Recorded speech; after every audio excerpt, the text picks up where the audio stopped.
in general, people who build, they have a success and they make a ton of money. They made 80 grand and they think, wow. So then they say, I'm going to do a really big one now and be financially free. And they do a $10 million one. But then just as we've seen in the last 6 months or 8 months, interest rates start creeping up and pre-sales go down. Everything turns against them a bit. And all of a sudden, it's no longer viable and they lose it. And I like the fact that when I buy a building and I've got a tenant in place on day one, I've got cash flow on day one. I don't have to wait 6 months or 6 years for the building or the construction to finish. I know what I've got when I buy it. Do some developers make a ton of money? Yes, their margins are astronomical, but they also take a big risk.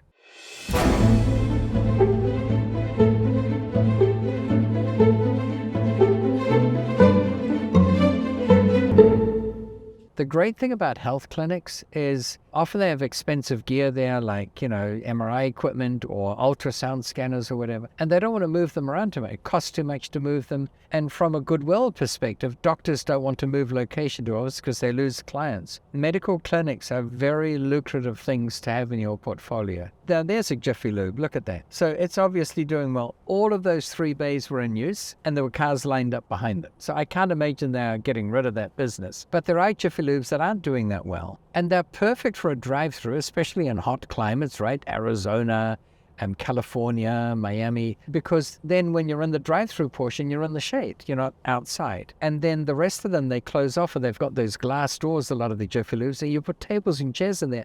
They make fabulous coffee shops. This is all new here, by the way. Look at all these residences going in here, hundreds of homes. They all are going to need, not all of them, but some of them will need a podiatrist, a hairdresser. When I say not all will need a hairdresser, the bald ones won't, right? They'll need a T-Mobile. So every time you see a suburb like that being developed, there's going to be more demand at Purple Turtle and other places like that. It's just the nature of it.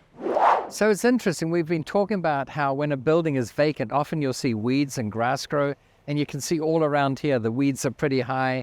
It's not been looked after very well. All I know about this building is it's changed ownership several times. No one's managed to make it work.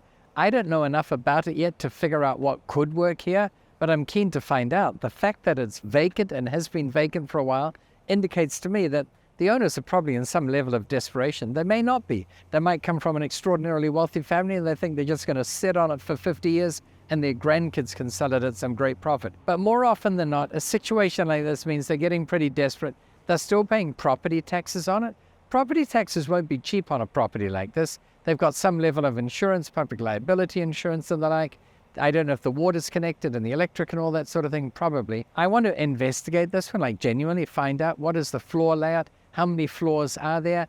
I heard it was used as escape rooms at one stage and there were other uses for it. I've got no idea what it's like on the inside. That might predetermine what we could use it for. But my belief is, especially in an area like this, and we've been driving around here, this is growing at a phenomenal rate. Oh, and the number of residential apartments that have been going in. So there's increasing demand for just about every level of activity. I saw chiropractors and dental clinics and you name it. There could well be a tenant for this. And if there is a tenant willing to pay fair market rentals, then I'm willing to buy this building at a discount and have that arbitrage, the difference in the value of the building as I can buy it now, empty, versus what it will be worth when I've got my tenant installed. And that's really the formula I use over and over again. I know it's pretty boring, but it works and it's lucrative. And that's why I'm going to look through the windows to see what I can see and then get a sense of what there is and then make some effort to find out who owns it and see if perhaps it's available. Maybe they're not even selling it. Maybe they are, but let's find out. I don't think so, but it's got ducting inside and water pipes, so it's done to a high level of finish. We might be able to go online, put the address in, and then find out who owns it that way. Or maybe it's an LLC that owns it, and we go on to the Utah State Secretary's website, and we can look up there who owns that LLC. It's a cat and mouse game. Maybe we have to call a few people around to see if they know. Depending on how much time we have right now, I'd go and talk to some of the neighbors. Usually the neighbors know what's going on. But here's the thing, by doing nothing, by saying, oh, that might be interesting if we could get the information, then we're not going to do a deal. So in order to make this deal work, we have to do a search. We might find if we put the address into a search engine that it comes up as having been listed on LoopNet or Crexy, any of the other websites. There might have been a price from the past, might have been on the market for 3 years and they took it off. Right now we know nothing other than From what I've heard, it's been vacant for a while. Many different businesses have tried to do something here and they've failed. And yet it's in this location that's experiencing great growth. And the views, I know you can't buy a building for the views. Mountains like this, covered in snow right now, and that you can look out over. It's got great parking here. It's got great visibility from the road. It's quite a busy road there. So I think this has potential.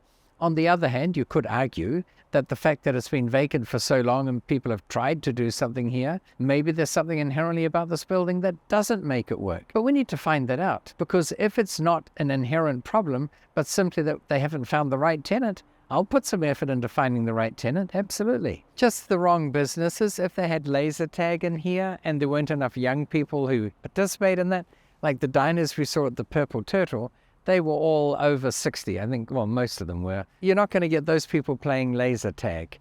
So maybe they were ahead of their time. Maybe there weren't enough residents here for that. Maybe there aren't enough windows. Look at the front of it. There aren't enough windows. But on the other hand, this could be a good data center. Data centers particularly don't want windows. I'd want to check what the security levels, right? It looks like tilt slab concrete. That could be, ultimately great SCIF space, which is space used by quasi-government organizations that need a certain standard of security, physical security, electronic security. The rentals are a lot higher for that. So it's all a matter of figuring out what use can we put to this. But I had a property once and it became vacant, and I thought it would make a good coffee shop. It was, that's when coffee shops were becoming fashionable, and it was in the right location on a corner. It had lots of foot traffic, lots of car traffic going by. It had the capability of a drive-through aspect, and I just couldn't get a tenant for it. And then I was so convinced it would make a good coffee shop, I thought, I'm going to do it myself. So I did. I spent the money, about $25,000 in all, buying all the equipment, the crockery and the cutlery and the tables and the chairs and the barista machine and you name it, the little fridge. And I got staff, and I was head of quality control. I thought there was a good role for me. Quite like a good cup of coffee. It operated really well, but I didn't do it for that reason, for the cash flow from it, and I didn't do it to prove a point. I did it because after 3 months, I sold the business, and I sold it for $30,000. I was in it for about 25, so I made a modest $5,000. Didn't even sell it for the profit. The only reason I did that entire exercise was I created a 5-year lease on a commercial premise, and with that 5-year lease in place, the value of my property went through the roof. All right, so it's all about getting a tenant. What do you need to do to get a tenant? That's probably the most effort I've put into getting a tenant, although I had fun along the way. But if you have to call, 30 or 40 people to get a tenant, if you have to remodel a manager's office so that when the manager comes to look at your vacant space, along with a dozen other people's vacant spaces, he says, oh, I like this one because we made his office really nice. Doesn't matter what you have to do, just if you get a tenant, you're in the money. I love it.